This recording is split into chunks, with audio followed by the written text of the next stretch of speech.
ഈശോം ശിഹായിക്ക് സ്തുതിയായിരിക്കട്ടെ. ഇന്ന് ജൂലൈ 15 തിങ്കൾ. വിശുദ്ധ കുർബാന മധ്യേ നമ്മൾ വായിക്കുന്ന സുവിശേഷ ഭാഗം യോഹന്നാൻ്റെ സുവിശേഷം 15-ാം അധ്യായം 9 മുതൽ 17 വരെയുള്ള വാക്യങ്ങളാണ്. യോഹന്നാൻ്റെ സുവിശേഷം 15-ാം അധ്യായം 9 മുതൽ 17 വരെയുള്ള വാക്യങ്ങൾ. ഇന്നലെ വായിച്ച ഞായറാഴ്ച പരിശുദ്ധ കുർബാന മധ്യേ നമ്മൾ വായിച്ച സുവിശേഷ ഭാഗത്തിൻ്റെ തുടർച്ചയാണ് ഇന്നത്തെ ഭാഗം.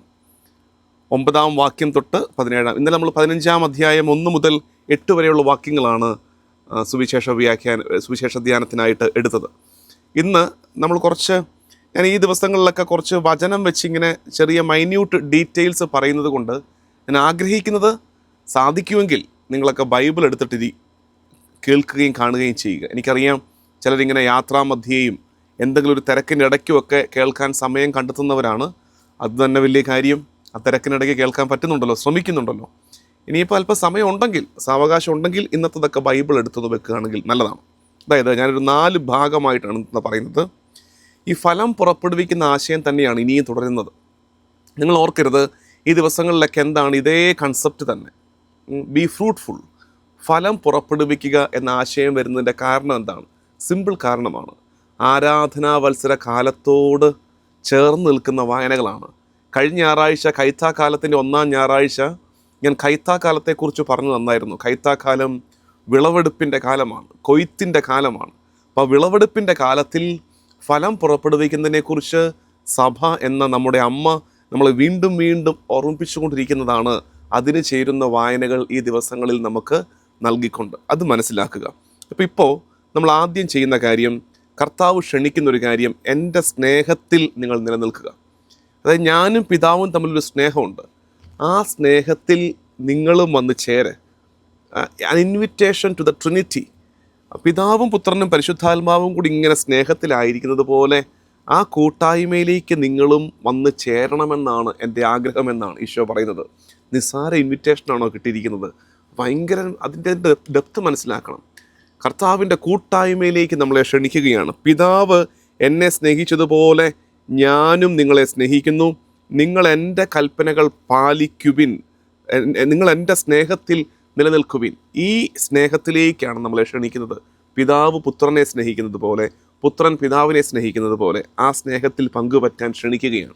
അപ്പോൾ ഒരു ചോദ്യം വരും, ആ സ്നേഹത്തിൽ ഉൾപ്പെടാൻ, ആ സ്നേഹത്തിൽ പാർട്ടിസിപ്പേറ്റ് ചെയ്യാൻ നമുക്ക് എങ്ങനെ കഴിയും? അതിൻ്റെ ഉത്തരമുണ്ട്. ഞാൻ എൻ്റെ പിതാവിൻ്റെ കൽപ്പനകൾ പാലിച്ച് അവിടുത്തെ സ്നേഹത്തിൽ നിലനിൽക്കുന്നത് പോലെ. ഞാൻ എങ്ങനെയാണ് പിതാവിൻ്റെ സ്നേഹത്തിൽ കണ്ടിന്യൂ ചെയ്യുന്നത്? അവിടുത്തെ ഹിതം നിറവേറ്റി, അവിടുത്തെ കൽപ്പനകൾ പാലിച്ചുകൊണ്ട്. അതുപോലെ നിങ്ങൾ എൻ്റെ കൽപ്പനകൾ പാലിച്ചാൽ എൻ്റെ സ്നേഹത്തിൽ നിലനിൽക്കും. ആദ്യത്തെ കാര്യം, we are invited to the Trinitarian love. ത്രിത്വൈക സ്നേഹക്കൂട്ടായ്മയിലേക്ക് നമ്മൾ ക്ഷണിക്കപ്പെട്ടിരിക്കുന്നു. അതെപ്പോഴും ധ്യാനിക്കണം. നിസാരരല്ല നമ്മൾ.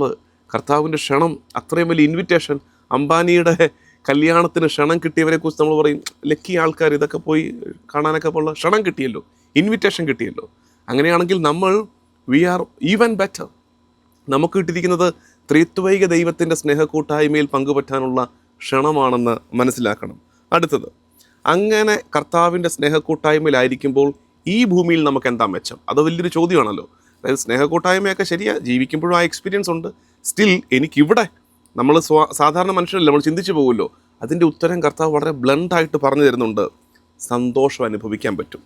ഇത് ഞാൻ നിങ്ങളോട് പറഞ്ഞത്, ഈ കൂട്ടായ്മയിൽ എന്നോടുള്ള സ്നേഹത്തിൽ എൻ്റെ കൽപ്പനകൾ പാലിച്ച് നിലനിൽക്കുവിനെന്ന് പറഞ്ഞതിൻ്റെ കാരണം, ഇത് ഞാൻ നിങ്ങളോട് പറഞ്ഞത് എൻ്റെ സന്തോഷം നിങ്ങളിൽ കുടികൊള്ളാനും നിങ്ങളുടെ സന്തോഷം പൂർണ്ണമാകാനുമാണ്.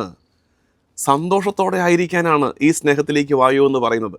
ഇതിനു മുമ്പ് നമ്മൾ കഴിഞ്ഞ ദിവസങ്ങളിൽ തന്നെ ഒരു ദിവസം പറഞ്ഞു, കർത്താവ് തരുന്ന സന്തോഷത്തിൻ്റെ മെച്ചം എന്താ? അത് എടുത്തു മാറ്റത്തില്ല, അത് മാറാത്ത സന്തോഷമാണ്. ഈ ഭൂമിയിൽ കണ്ടെത്തുന്ന സന്തോഷങ്ങളൊക്കെ അതിടയ്ക്കിങ്ങനെ മാറിയും മറിഞ്ഞുമൊക്കെ വരും. ഒരാഴ്ച സന്തോഷം, അടുത്ത ആഴ്ച സങ്കടം, അത് കഴിഞ്ഞുള്ള ആഴ്ച ആങ്സൈറ്റി. ഇതാണ് നമ്മുടെ ഒരു ജീവിതത്തിൻ്റെ ഗ്രാഫ്. കർത്താവ് തരുന്ന സന്തോഷത്തിൻ്റെ മെച്ചം അത് മാറാത്ത സന്തോഷമാണ്. അതാണ് അടുത്തത് പറഞ്ഞിരിക്കുന്നത്. ഇനി ഒരു ആശയം എന്നറിയാവോ? ഈശോ വളരെ ഗൗരവത്തോടെ നമ്മളെ പഠിപ്പിക്കുന്ന ഒരു 3-ാമത്തെ ആശയത്തിലേക്ക് എത്തുകയാണ്. ഇത് രണ്ടെണ്ണം മനസ്സിൽ കിടക്കണേ. ഒരല്പം ഒരു സ്കിപ്പിംഗ് ഉണ്ട് അടുത്ത ആശയത്തിലേക്ക് പോകുമ്പോൾ. അതുകൊണ്ടാണ് ഈശോ പറയുന്നത്, എൻ്റെ സ്നേഹത്തിൽ, ഞാനും പിതാവും തമ്മിലായിരിക്കുന്ന സ്നേഹത്തിലേക്ക് ഡു കം ആൻഡ് പാർട്ടിസിപ്പേറ്റ്, ക്ഷണിക്കുകയാണ്. അങ്ങനെ കർത്താവിൻ്റെ സ്നേഹത്തിലായിരിക്കാൻ എന്ത് ചെയ്യണം? കൽപ്പനകൾ പാലിക്കണം. അപ്പോൾ അടുത്ത ചോദ്യം, അങ്ങനെ കൽപ്പനകൾ പാലിച്ച് സ്നേഹത്തിലായിരിക്കുമ്പോൾ നമുക്ക് എന്ത് അനുഭവമാണ് കിട്ടുന്നത്? എൻ്റെ സന്തോഷത്തിൽ നിങ്ങൾ പങ്കുപറ്റും. നിങ്ങളുടെ സന്തോഷം പൂർണ്ണമാവുകയും ചെയ്യും. പെർഫെക്ഷൻ ഓഫ് ഹാപ്പിനെസ്, ആ അനുഭവം നമുക്ക് കിട്ടും. അടുത്തത് ഈശോ പറഞ്ഞൊരു പ്രധാനപ്പെട്ട വാക്യം, നമ്മൾ ഇന്നലെ പറഞ്ഞ ഒരാശയമായിട്ട് വല്ലാണ്ട് കണക്റ്റഡാണ്. ആ വാക്ക് വരച്ചിടുക. 16-ാമത്തെ വാക്യം, യോഹന്നാന്റെ സുവിശേഷം 15:16. നിങ്ങൾ എന്നെ തിരഞ്ഞെടുക്കുകയല്ല, ഞാൻ നിങ്ങളെ തിരഞ്ഞെടുക്കുകയാണ് ചെയ്തത്. നിങ്ങൾ എന്നെ തിരഞ്ഞെടുക്കുകയല്ല, ഞാൻ നിങ്ങളെ തിരഞ്ഞെടുക്കുകയാണ് ചെയ്തത്. ഇത് കർത്താവ് ഇടയ്ക്കൊന്ന് ഓർമ്മിപ്പിക്കുന്നതിനറിയാമോ? എന്തായിരിക്കും അതിൻ്റെ വ്യത്യാസം രണ്ടും തമ്മിൽ? ഈശോ നമ്മളെ തിരഞ്ഞെടുത്തതും നമ്മൾ ഈശോയെ തിരഞ്ഞെടുത്തതുമുള്ള വ്യത്യാസം എന്താ? ശരിക്കും നടന്നത് എന്താ? നമ്മൾ ഈശോയെ തിരഞ്ഞെടുക്കുകയായിരുന്നില്ല, ഈശോ നമ്മളെ തിരഞ്ഞെടുക്കുകയായിരുന്നു. മനസ്സിലാക്കേണ്ട കാര്യം, നമ്മുടെ ഭരണാധികാരികളെ, നമ്മുടെ MLA MP യുടെ ഇലക്ഷനൊക്കെ നടന്നില്ലേ? ആരാ തിരഞ്ഞെടുത്തത്? നമ്മൾ തിരഞ്ഞെടുത്തു, ജനം തിരഞ്ഞെടുത്തു. അപ്പോൾ ഇവർ പ്രവർത്തിക്കേണ്ടത് ആരുടെ ഇഷ്ടം അനുസരിച്ച്? ജനത്തിൻ്റെ ഇഷ്ടമനുസരിച്ച്. അങ്ങനെയല്ല അവർ പ്രവർത്തിക്കാറുള്ളതെങ്കിലും പറയുമ്പോൾ ഐഡിയലി ഇവരാരുടെ ഇഷ്ടത്തിന് പ്രവർത്തിക്കാൻ വേണ്ടി ആര് തിരഞ്ഞെടുത്തതാ? ജനത്തിൻ്റെ ഹിതം നിറവേറ്റാനായിട്ട് ഇവരെ തിരഞ്ഞെടുത്തതാണ്. അപ്പോൾ ആർക്കാണ് അധികാരം? ശരിക്കും പറഞ്ഞാൽ തിരഞ്ഞെടുക്കുന്നവർക്കാണ് അധികാരം. തിരഞ്ഞെടുക്കുന്നവരുടെ ഇഷ്ടമാണ് നിറവേറപ്പെടേണ്ടത്. അങ്ങനെയാണ് നടക്കേണ്ടത്.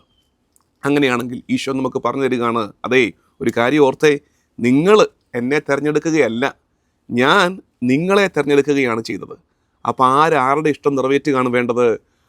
കർത്താവിൻ്റെ, നമ്മളെ തിരഞ്ഞെടുത്ത കർത്താവിൻ്റെ ഇഷ്ടം തിരഞ്ഞെടുക്കപ്പെട്ട നമ്മൾ നിറവേറ്റുകയാണ് ചെയ്യേണ്ടത്. പക്ഷെ ഇപ്പം നമ്മുടെ വിചാരം എന്നറിയാമോ? നമ്മൾ കർത്താവിനെ തിരഞ്ഞെടുത്തുവെന്ന്. അതുകൊണ്ടാണ് നമ്മുടെ പ്രാർത്ഥനകളൊക്കെ ഏത് ശൈലിയിലായത്? നമ്മുടെ ഇഷ്ടം നിറവേറ്റി തരാൻ കർത്താവിനെ വിളിച്ചുകൊണ്ടിരിക്കുക. കാരണം ഞങ്ങൾ നിന്നെ തിരഞ്ഞെടുത്തു എന്നൊരു വിചാരം തലേ കിടപ്പുണ്ട്. അല്ല, നമ്മൾ കർത്താവിനെ തിരഞ്ഞെടുത്തതല്ല, കർത്താവ് നമ്മളെ തിരഞ്ഞെടുത്തതാണെന്ന് എപ്പോഴും ഓർക്കണേ. അങ്ങനെ വരുമ്പോഴാണ് കർത്താവെ നിൻ്റെ ഹിതം പറ, ഞങ്ങളത് ജീവിക്കാം എന്ന് എളിമയോടെ പറയാൻ പറ്റൂ. ഒടുവിൽ അപ്പോൾ നമ്മൾ ഈ ഭാഗത്തൊക്കെ ഈ ഫലമാണല്ലോ പറഞ്ഞുകൊണ്ടിരിക്കുന്നത്. എന്താണ് ബേസിക് ഫലം? ബേസിക് ഫലങ്ങൾ 2 എണ്ണമാണ്. അതെപ്പോഴും ഓർത്തു വെച്ചേക്ക്. നമ്മളെപ്പോഴും പുറപ്പെടുവിക്കേണ്ട ബേസിക് ഫലങ്ങൾ, കൈത്താക്കാലത്തിൽ ഫലം പുറപ്പെടുവിക്കുന്നത് ഓർമ്മിപ്പിക്കുന്ന കാലത്തിൽ നമ്മളിൽ ഉണ്ടാകേണ്ട 2 ഫലങ്ങൾ.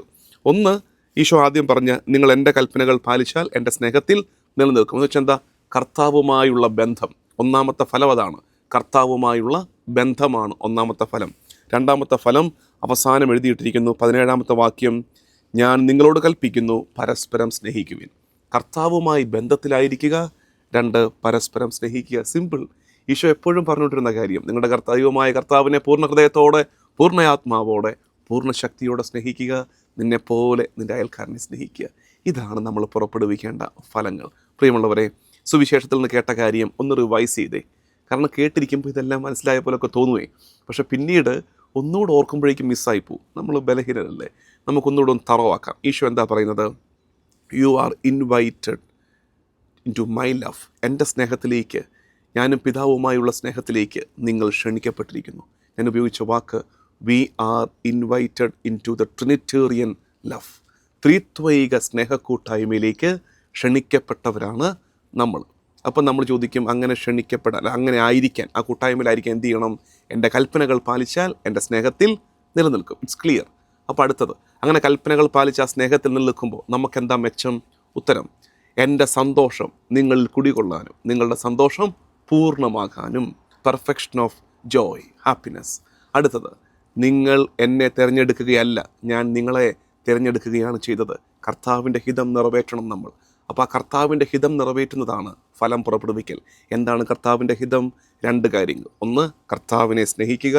2, പരസ്പരം സ്നേഹിക്കുക. ഇത് കൃത്യം ലേഖനത്തിൽ കാണാൻ പറ്റും. ഇന്നത്തെ ലേഖന ഭാഗം കൊളോസോസുകാർക്ക് പൗലോസ്ലീഹ എഴുതിയ ലേഖനത്തിൻ്റെ 1-ാം അധ്യായം 1 മുതൽ 8 വരെയുള്ള വാക്യങ്ങളാണ്. അവിടെ ഈ ആശയം വരുന്നൊരു കാര്യം ഞാൻ പ്രത്യേകം പറയും. പൗലോസ്ലീഹ കൊളോസോസുകാരോട് വളരെ സ്നേഹത്തോടെ നിങ്ങൾ കൊള്ളാം എന്ന് പറഞ്ഞ് അഭിനന്ദനം അറിയിക്കുകയാണ് ആദ്യമേ തന്നെ. എന്നിട്ട് താഴെ വായിക്കുകയാണ്, സ്വർഗത്തിൽ 4-ാമത്തെ 5-ാമത്തെ വാക്യം, സ്വർഗത്തിൽ നിങ്ങൾക്ക് വേണ്ടി നിക്ഷിപ്തമായിരിക്കുന്ന പ്രത്യാശ മൂലം ഈശോ മിശിഹായിൽ നിങ്ങൾക്കുള്ള വിശ്വാസത്തെക്കുറിച്ചും. 1-ാമത്തെ കാര്യം, ഈശോ മിശിഹായിൽ നിങ്ങൾക്കുള്ള വിശ്വാസത്തെക്കുറിച്ചും. 2, നിങ്ങൾക്കെല്ലാ വിശുദ്ധരോടുമുള്ള സ്നേഹത്തെക്കുറിച്ചും. ആരാണ് ഈ വിശുദ്ധർ? പൗലോസ്ലീഹയുടെ ഭാഷയിൽ വിശുദ്ധർ ഈസ് ഈക്വൽ ടു ക്രിസ്ത്യാനികൾ. എല്ലാ ക്രിസ്ത്യാനികളെയും വിളിക്കുന്ന പേര് വിശുദ്ധർ. ആ കാലത്ത് അങ്ങനെയായിരുന്നു. ക്രിസ്ത്യാനി ഈസ് ഈക്വൽ ടു, ക്രിസ്ത്യാനിയാണെന്ന് പറഞ്ഞാൽ വിശുദ്ധൻ. അങ്ങനെ ഉപയോഗിക്കുന്ന ഭാഷയാണത്. അപ്പോൾ ഒന്ന്, ഈശോ മിശിഹായിലുള്ള വിശ്വാസത്തെക്കുറിച്ചും. രണ്ട്, എല്ലാവരോടും നിങ്ങൾക്കുള്ള സ്നേഹത്തെക്കുറിച്ചും ഞങ്ങൾ കേട്ടിരിക്കുന്നു. എന്താ രണ്ട് കാര്യങ്ങൾ? കർത്താവിനോടുള്ള സ്നേഹം, വിശ്വാസം. രണ്ട്, പരസ്പരമുള്ള സ്നേഹം, ഫലം പുറപ്പെടുവിച്ചു. അതാണ് പിന്നെ താഴേക്ക് പറയുന്നത്. 6-ാം വാക്യത്തിൻ്റെ അവസാനത്തിൽ എല്ലായിടത്തും എന്നതുപോലെ, സുവിശേഷം എല്ലായിടത്തും എന്നതുപോലെ നിങ്ങളുടെ ഇടയിലും അത് വളരുകയും ഫലം പുറപ്പെടുവിക്കുകയും ചെയ്തുകൊണ്ടിരിക്കുന്നു. സുവിശേഷം ഫലം പുറപ്പെടുവിക്കുന്നു. സുവിശേഷം ഫലം പുറപ്പെടുവിക്കുന്ന ലക്ഷണം എന്താ? രണ്ട് കാര്യങ്ങൾ. ഒന്ന്, കർത്താവിനോടുള്ള വിശ്വാസം, ആരാധന. രണ്ട്, പരസ്പരമുള്ള സ്നേഹം. നമുക്കും കൈത്താക്കാലത്തിൽ ഫലം പുറപ്പെടുവിക്കാം. നമുക്ക് പ്രാർത്ഥിക്കാം. കർത്താവേ, നിൻ്റെ സ്നേഹക്കൂട്ടായ്മയിലേക്ക് ക്ഷണം കിട്ടിയിരിക്കുന്ന ഞങ്ങൾ, ആ ക്ഷണത്തിന്, ഞങ്ങൾക്ക് ലഭിച്ച ക്ഷണത്തിന് യോജ്യമായ രീതിയിൽ ജീവിക്കാൻ ഞങ്ങളെ സഹായിക്കണേ. നമ്മുടെ കർത്താവ് ഈശോ മിശിഹായുടെ കൃപയും പിതാവായ ദൈവത്തിൻ്റെ സ്നേഹവും പരിശുദ്ധാത്മാവിൻ്റെ സഹവാസവും എന്നും എല്ലാ കാലവും കൂടെ ഉണ്ടായിരിക്കട്ടെ, ഇപ്പോഴും എപ്പോഴും എന്നേക്കും. ആമേൻ.